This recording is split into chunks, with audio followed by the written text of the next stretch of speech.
বন্ধুরা, কেমন আছো তোমরা সবাই? আশা করছি অনেক অনেক অনেক ভালো আছো।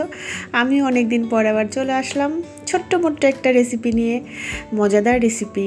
তো আজকে আমি কি রেসিপি বানাবো? আজকে বানাবো লাউ ঘন্ট, কালাই ডালের বড়ি দিয়ে লাউ ঘন্ট। তো এই যে বড়ি দিয়ে যখন লাউ ঘন্ট করব, তাহলে তো বড়ি অবশ্যই লাগবে আর লাউ লাগবে। তো আমি দেখো রান্নাটা স্টার্ট করলাম।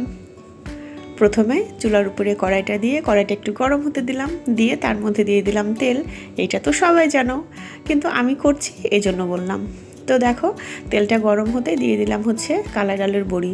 এটা সুন্দর করে একটু ভেজে তুলে নেব, একটু লাল লাল করে আর কি। আবার খুব যে লাল করব তা কিন্তু না, তবে তেলের পরিমাণটা কিন্তু একটু বেশিই দিয়ে ফেলছি আমি, এতটা না দিলেও হতো তাই না বলো? তবে তেলটা একটু বেশিই লাগে রান্না করতে। তো যাই হোক, বড়ি ভাজা কমপ্লিট। এখন দিয়ে দেব ফোড়ন, আর ফোড়নে দিয়ে দেব তোমার হচ্ছে শুকনো মরিচ দিয়ে দিব, জিরা, তেজপাতা আর কাঁচামরিচ। তো এই যে দেখো ফোড়নটা দিয়ে দিলাম, আর কাঁচামরিচটা কিন্তু এই 5-6টার মতো দিয়ে দিব, কারণ এখনকার কাঁচামরিচে কিন্তু অতটাও ঝাল থাকে না। তো যাই হোক, আর লাউ তরকারি একটু ঠান্ডা ঠান্ডাই ভালো লাগে, বেশি ঝাল টাল হলে পারে আবার অত ভালো লাগে না।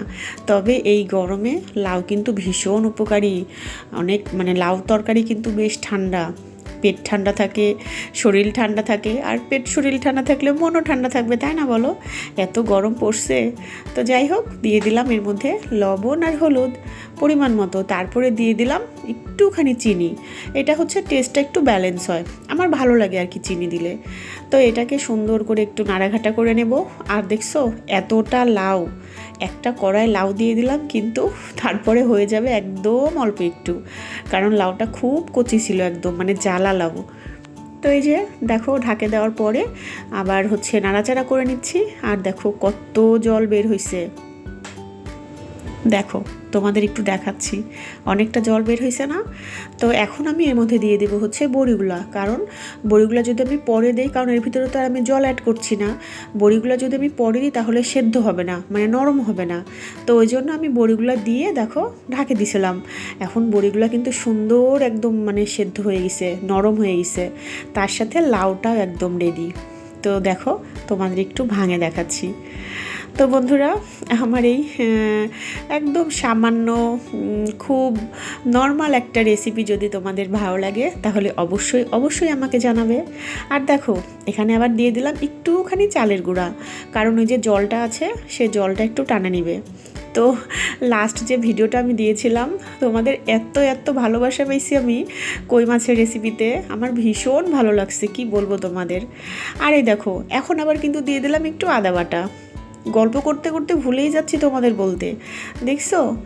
তো যাই হোক, আমার তো ভীষণই ভালো লাগে, কি আর বলবো। আর আমার এই সাধারণ রেসিপিটা যদি তোমাদের ভালো লাগে অবশ্যই জানাবে। তো দেখো আদা বাটাটা দিয়ে আমি কিন্তু আবার একটু ঢাকে দিলাম, তাহলে গন্ধটা বেশ সুন্দর বের হয়। আর দেখো লাউ রান্নাটা কিন্তু রেডি।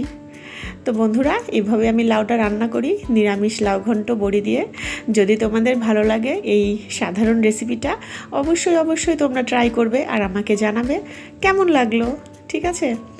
তো এই তো আমার লাউ ঘন্ট রেডি।